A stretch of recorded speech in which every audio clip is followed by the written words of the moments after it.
दूसरा शमूएल अध्याय 10। अम्मोनियों और अरामियों की पराजय। इसके बाद अम्मोनियों का राजा मर गया और उसका हानून नामक पुत्र उसके स्थान पर राजा हुआ। तब दाऊद ने यह सोचा, जैसे हानून के पिता नाहाश ने मुझको प्रीति दिखाई थी, वैसे ही मैं भी हानून को प्रीति दिखाऊंगा।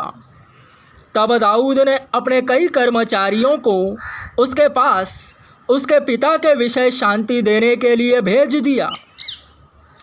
दाऊद के कर्मचारी अम्मोनियों के देश में आए, परंतु अम्मोनियों के हाकिम अपने स्वामी हानून से कहने लगे, दाऊद ने जो तेरे पास शांति देने वाले भेजे हैं, वह क्या तेरी समझ में तेरे पिता का आदर करने के विचार से भेजे हैं? क्या दाऊद ने अपने कर्मचारियों को तेरे पास इसी विचार से नहीं भेजा कि इस नगर में ढूंढ ढांड करके और इसका भेद लेकर इसको उलट दे? इसलिए हानून ने दाऊद के कर्मचारियों को पकड़ा और उनकी आधी आधी दाढ़ी मुड़वाकर और आधे वस्त्र अर्थात नितंब तक कटवाकर उनको जाने दिया। इसका समाचार पाकर दाऊद ने लोगों को उनसे मिलने के लिए भेजा, क्योंकि वे बहुत लजाते थे। और राजा ने यह कहा, जब तक तुम्हारी दाढ़ियाँ बढ़ न जाए तब तक यरीहो में ठहरे रहो, तब लौट आना।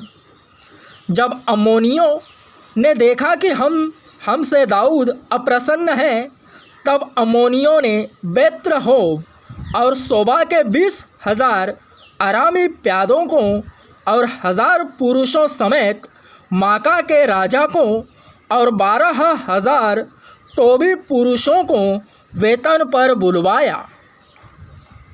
यह सुनकर दाऊद ने योआब और शूरवीरों की समस्त सेना को भेजा।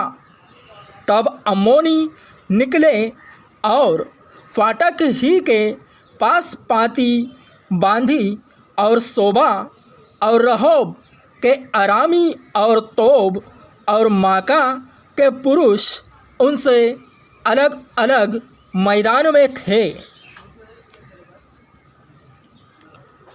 यह देख कर कि आगे पीछे दोनों ओर हमारे विरुद्ध पाँति बंधी है, योआब ने सब बड़े बड़े इजरायली वीरों में से बहुत को छांटकर अरामियों के सामने उनकी पाँति बंधाई और अन्य लोगों को अपने भाई अबीशै के हाथ सौंप दिया। और उसने अम्मोनियों के सामने उनकी पाँति बंधाई। फिर उसने कहा, यदि अरामी मुझ पर प्रबल होने लगे तो तू ही मेरी सहायता करना, और यदि अम्मोनी तुझ पर प्रबल होने लगेंगे तो मैं आकर तेरी सहायता करूँगा। तू ही आप बांध और अपने लोगों को और अपने परमेश्वर के नगरों के निमित्त पुरुषार्थ करे, और यहोवा जैसा उसको अच्छा लगे वैसा करे। तब योआब और जो लोग उसके साथ थे अरामियों से युद्ध करने को निकट गए, और वे उसके सामने से भागे। यह देखकर कि अरामी भाग गए हैं, अम्मोनी भी अबीशै के सामने से भागकर नगर के भीतर घुसे। तब योआब अम्मोनियों के पास से लौटकर यरूशलेम को आया।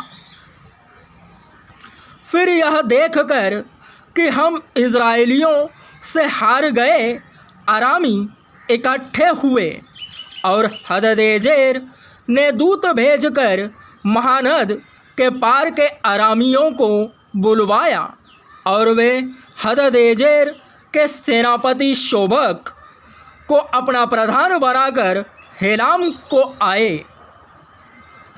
इसका समाचार पाकर दाऊद ने समस्त इज़राइलियों को इकट्ठा किया और यरदन के पार होकर हेलाम में पहुंचा। तब अराम दाऊद के विरुद्ध पाँति बांधकर उससे लड़ा, परंतु अरामी इज़राइलियों के सामने से भागे और दाऊद ने अरामियों से 700 रथियों और 40,000 सवारों को मार डाला और उनके सेनापति शोबक को ऐसा घायल किया कि वह वहीं मर गया।